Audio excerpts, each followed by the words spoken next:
अस्सलाम वालेकुम नाज़रीन, मैं मोहम्मद बशीर अहमद BA उर्दू न्यूज़ के इलाक़ाई ख़बरों में आपका खैर मक़दम है। हैदराबाद के सैदाबाद वाक़े की मज़म्मत, सदाशिवपेट में निर्मल रेड्डी का बयान।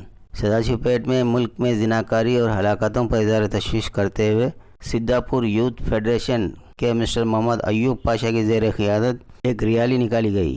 बाद अज़ां ये रैली जलसे आम में तब्दील हो गई। इस मौके पर मुखातिब करते हुए रुकन असम्बली की अहलिया मिस निर्मला जयप्रकाश रेड्डी ने मुल्क की ख़राब सूरत हाल पर अपनी तशवीश ज़ाहिर की और रियासती व मरकज़ी हुकूमतों को अपना तनक़ीद का निशाना बनाते हुए संगीन जुर्म के इर्तिकाब के वाक़यात की रोकथाम और हुकूमतों की इस वाक़यात पर नाकामी पर अपनी गहरी तशवीश और नाराज़गी ज़ाहिर करते हुए मुस्तक़बिल में ऐसे वाक़यात की तदारुक के लिए इक़दामात का मुतालबा किया। इस मौके पर आवाम और मुख्तलिफ़ शोबे जात से वाबस्ता और तंजीमों से वाबस्ता अफराद ने शिरकत की। देखते रहिए अगली खबरों के लिए BA उर्दू न्यूज़ सदाशिवपेट।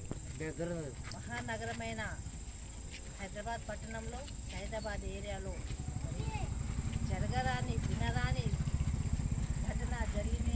ప్రజలందరికీ తెలుసు. ఒక చిన్న పాపని మరి అమ్మాయిని అనుభవించి ఆత్మహత్య చేయడం మరి ఎంత పాపమో, ఆ దుర్మార్గులు ఎలాంటివో కానీ మరి ఇప్పటి వరకు తమ్ముడు చెప్పినట్టు కనిపిస్తే కాల్ చేయాలి.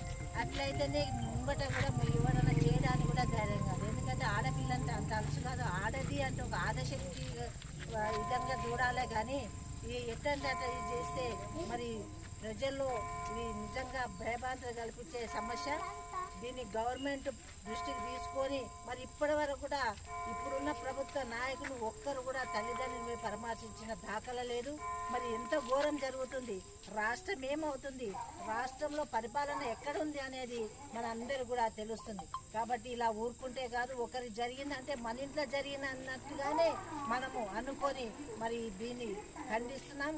మరి ఆ వ్యక్తి, ఆ రాజు అనే వ్యక్తి దొరకగానే ఎన్కౌంటర్ చేస్తేనే దీనికి అందరం కూడా శాంతి, అమ్మాయి ఆత్మకు శాంతి ఇస్తుంది. అలాగే ఆ కుటుంబానికి కూడా గవర్నమెంట్ నుంచి ఎక్స్గ్రేషియా మరి 50 లక్షలు ఇవ్వాలని మరి ఇక్కడున్న సిద్ధాపూర్ కాలవాసులు, సిద్ధాపూర్ నివాసులందరూ కూడా మరి ఎంత పెద్ద ఎత్తున కొవ్వొత్తులో కార్యక్రమం చేసిండు. వాళ్ళ హృదయంలో, వాళ్ళ గుండెల్లో ఎంత కదిలిపోతే, ఎంత బాధ ఉంటే ఈ కార్యక్రమం చేస్తుందనేది మరి అర్థమవుతుంది. మీ అందరి తరఫున కూడా నేను కూడా మరి ఈ విషయంలో పోరాటంలో ముందుండి ఆ కుటుంబానికి న్యాయం చేయాలని మన ఉన్న ప్రభుత్వాన్ని కోరుకుంటూ మరి ఇక ముందు కూడా ఇలాంటి సంఘటనలు వినకుండా గవర్నమెంట్ ఒక చట్టాన్ని తీసుకురావాలి.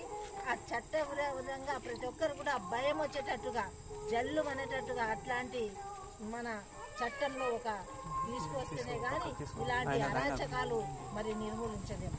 దయచేసి సుప్రీంకోర్టు, హైకోర్టు కూడా దీంట్లో ఇన్వాల్వ్ అయ్యి మరి మా మహిళల పట్ల వాళ్ళు దయాదాక్షాలు చూపించి మాకు అండగా ఉంటుందని